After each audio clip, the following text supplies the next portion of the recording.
नमस्कार दोस्तों, आप सबका स्वागत है हमारे चैनल पर। संसद भवन में मची हड़कंप, राघव चंद्रा जी ने संसद भवन को हिला कर रख दिया। प्रधानमंत्री मोदी जी के वादे के अनुसार हवाई चप्पल पहनने वाला व्यक्ति हवाई जहाज पर बैठ सकता है और आज वही हवाई चप्पल पहनने वाला व्यक्ति राशन की लाइन में लगा हुआ है। हमारा विकसित भारत इस तरह से विकसित होगा क्या? जो व्यक्ति मार्केट में 10 रुपये पानी का बोतल मिलता है, वही बोतल एयरपोर्ट के अंदर 100 रुपये में मिल रहा है। क्या यह हवाई चप्पल पहनने वाला व्यक्ति इतने महंगे पानी और भोजन अफोर्ड कर सकते हैं? ये हम नहीं, राघव चंद्रा जी कह रहे हैं। देखिए क्या कुछ कहा है राघव चंद्रा जी ने, किस तरह से सर वादा था कि हवाई चप्पल वालों को हवाई जहाज की सैर कराई जाएगी। आलम यह है सर कि बाटा कंपनी का जूता पहनने वाला भी आज हवाई जहाज की टिकट नहीं खरीद पा रहा। सर सरकार ने कहा कि मालदीव्स मत जाओ, लक्षद्वीप जाओ छुट्टी मनाने। मैं आपको आज का रेट बता रहा हूं सर, अगर आज मुझे दिल्ली से मालदीव जाना हो तो 17,000 रुपए की फ्लाइट है, लेकिन दिल्ली से लक्षद्वीप जाना हो तो 25,000 रुपए की फ्लाइट है। सर तो बताइए हम मालदीव जाएं कि लक्षद्वीप जाएं? सर सरकार लाई एक स्कीम जिसका नाम था उड़ान, जिसका फुल फॉर्म है उड़े देश का आम नागरिक। पर कैसे उड़े? ना फ्लाइट के उड़ने के ऑप्शन है, ना अफोर्डेबल टिकट है, ना फ्लाइट सही समय पर चलती है, तो कहां उड़े, कैसे उड़े? इस देश में जहाज में उड़ना और जहाज में उड़ के अपनी मंजिल तक पहुंचना आज भी इस देश की बहुत बड़ी आबादी के लिए एक सपना है। वन वे की सबसे सस्ती टिकट, दिल्ली से पटना जाना हो तो 12,000 रुपए की टिकट, दिल्ली से बैंगलोर जाना हो तो 16,000 रुपए की टिकट। Economy class is no more economical sir. हम सांसदों को तो फ्लाइट की रिएंबर्समेंट मिल जाती है सर, आप उस आम नागरिक का सोचिए जो इस स्काई रॉकेटिंग एयर प्राइसेस से जूझ रहा है। सर आज एयरपोर्ट्स पर खाना इतना महंगा है, एक साधारण सी पानी की बोतल जो 20 रुपए की बाजार में मिलती है, वो एयरपोर्ट के भीतर जाकर फूड आउटलेट पे 100 रुपए की मिलती है। आज यात्री जो इंतजार कर रहे हैं अपनी फ्लाइट का, वो पानी पीकर पेट भर रहा है कि कहीं 250 रुपए की चाय और 350 रुपए का समोसा ना खरीदना पड़ जाए। बताइए सर, एक आम आदमी एयरपोर्ट पर अपने जहाज का इंतजार करते हुए क्या एक चाय नहीं पी सकता? क्या इस पर कोई रेगुलेशन नहीं होना चाहिए? क्या कोई अफोर्डेबल कैंटीन का मैकेनिज्म नहीं होना चाहिए?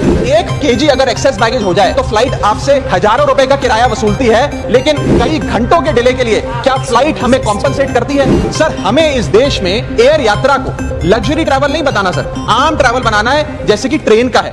अगर ट्रैवल की रफ्तार बढ़ेगी तभी इस देश की रफ्तार बढ़ेगी। और एक और दिलचस्प चीज है, एक ही सेक्टर की, एक ही दिन की सेम एयरलाइन जो अलग अलग समय पर उड़ती है, उसके भी रेट अलग है। आपको सुबह 10 बजे दिल्ली से बंबई जाना, उस एयरलाइन से उस तारीख पे आपको एक रेट मिलता है। 2 बजे की दोपहर की टिकट लेते हैं उसी एयरलाइन पे, उसी दिन पे वो उससे दोगुनी हो जाती है।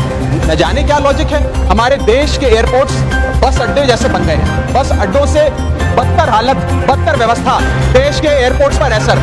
टर्मिनल 1 चले जाइए दिल्ली के, टर्मिनल 2 चले जाइए दिल्ली के, आप हालात देखिए। सिक्योरिटी लाइन से लेकर चेक इन लाइन तक लोग लाइनों में खड़े हैं और लाइनों में खड़े हैं, और उसके बाद उनकी फ्लाइट भी इस चक्कर में मिस हो जाती है। एक मुसाफिर सही समय पर फ्लाइट नहीं पकड़ पा रहा क्योंकि वो बेचारा चेक इन और सिक्योरिटी लाइन में ही फंसा रहता है। इतने ओवर क्राउडेड एयरपोर्ट्स आज हमारे देश के बन चुके हैं। सर एक आम नागरिक अपनी मंजिल पे, अपनी डेस्टिनेशन पे पहुंचने के लिए, जल्द पहुंचने के लिए कभी कभार ट्रेन यात्रा या बस या गाड़ी की यात्रा नहीं करता, वो महंगी टिकट खरीदता है। महंगी टिकट खरीद के अपनी मंजिल पे समय पे पहुंचना चाहता है। और कुछ ऐसे भी लोग हैं जो आर्थिक तौर पे सक्षम नहीं हैं, लेकिन आपातकालीन परिस्थितियों में, इमरजेंसी सिचुएशन में वो भी महंगी जहाज की टिकट खरीदकर जहाज की यात्रा करना चाहते हैं, अपनी मंजिल पे पहुंचना चाहते हैं। लेकिन क्या वो अपनी मंजिल पे समय पर पहुंच जा रहे हैं? निर्धारित समय से 3 से 4 घंटे लेट आज जहाज चलते हैं, और खास तौर पे छोटे शहरों के जो एयरपोर्ट्स हैं वहां पर तो मैक्सिमम डिलेज देखे गए हैं सर। 1 kg अगर एक्सेस बैगेज हो जाए तो फ्लाइट आपसे हजारों रुपए का किराया वसूलती है, लेकिन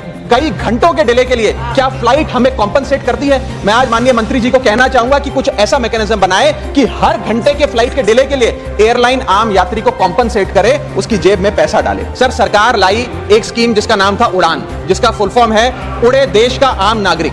पर कैसे उड़े?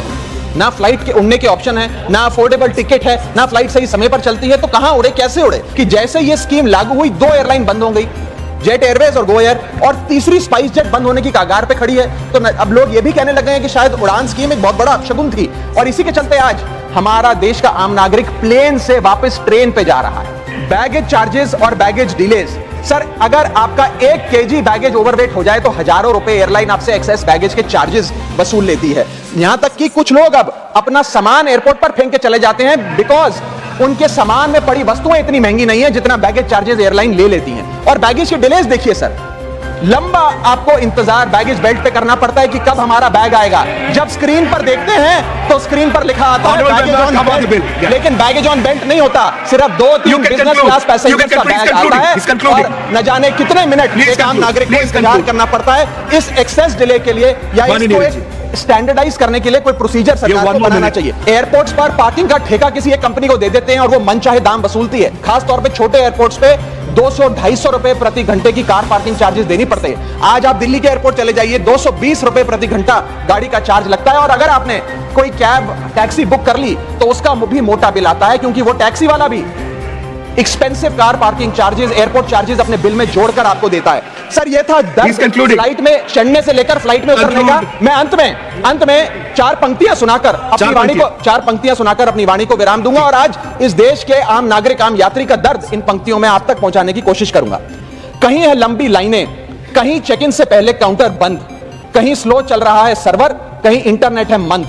महंगी टिकट के बाद भी यात्रा की कोई गारंटी नहीं, आपका सामान चाहे टूटे चाहे फूटे कोई वारंटी नहीं।